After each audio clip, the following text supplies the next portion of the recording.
এই রেসিপিটার নাম হচ্ছে থাই পাট ক্রাপাও নুয়া, যেটা গরুর মাংসের কিমা দিয়ে করা হয়। এটা খেতে এত মজার, ট্রাস্ট মি।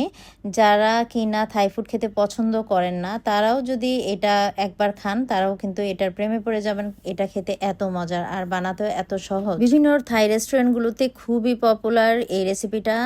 আর যারা গরুর মাংস খান না, তারা গরুর মাংসের পরিবর্তে মাটন কিংবা চিকেন কিমা দিয়েও করে নিতে পারেন সেম ভাবে।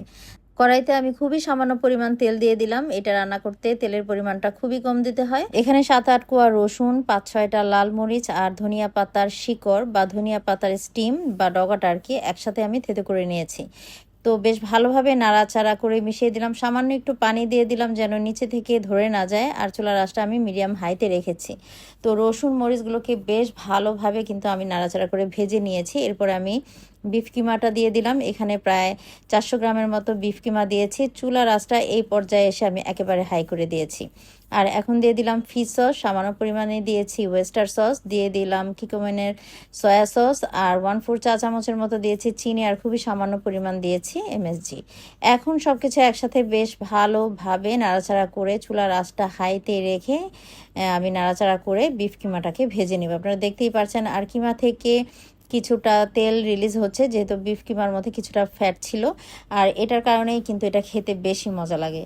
আর এখানে আমি দিয়ে দিলাম একটা লাল রঙের ক্যাপসিকাম। পুরা একটা দেইনি, আমি অর্ধেকটা দিয়েছি। এগুলোকে একটু লম্বা চিকন করে কেটে দিয়েছি, এতে দেখতে সুন্দর লাগে আর খেতেও কিন্তু ভালো লাগে। এটা অপশনাল, অনেকে আছে বরবটিও দেয়, তো আমি আর বরবটি অ্যাড করিনি। আমি লাল রঙের ক্যাপসিকামটাই দিয়েছি। এটা দেখতেও যেমন সুন্দর লাগে, খেতেও কিন্তু বেশ ভালো লাগে।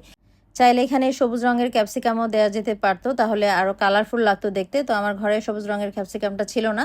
তো চুলার আঁচটা হাইতে রেখেই কিন্তু আমি বিফ কিমাগুলোকে ভেজে নিচ্ছি। আপনারা দেখতে পাচ্ছেন একেবারে ভাজা ভাজা একটা ফ্লেভার চলে আসছে। আর এটা হতে কিন্তু খুবই অল্প সময় লাগে। বিফ কিমা বলে যে এটা সময় লাগবে তা কিন্তু না। চুলার আঁচটা হাইতে রেখেই কিন্তু রান্না করে নিতে হবে। এবং বিফ কিমা থেকে যে পানিটা বের হবে আর যে তেলটা রিলিজ হবে, এতে করেই কিন্তু পুরা রান্নাটা কমপ্লিট হয়ে যাবে। তো হয়ে গেছে। নামানোর আগে আমি এখানে 1 মুঠ পরিমাণ থাই ভেজিল পাতা দিয়ে দিলাম, দিয়ে আবারও নাড়াচাড়া করে কিছুক্ষণ ভেজে নিচ্ছি যেন ভেজিলের সুন্দর একটি ঘ্রাণ ছড়িয়ে যায়। আর কিছুক্ষণ পরেই কিন্তু আমি চুলাটা বন্ধ করে দিয়েছি।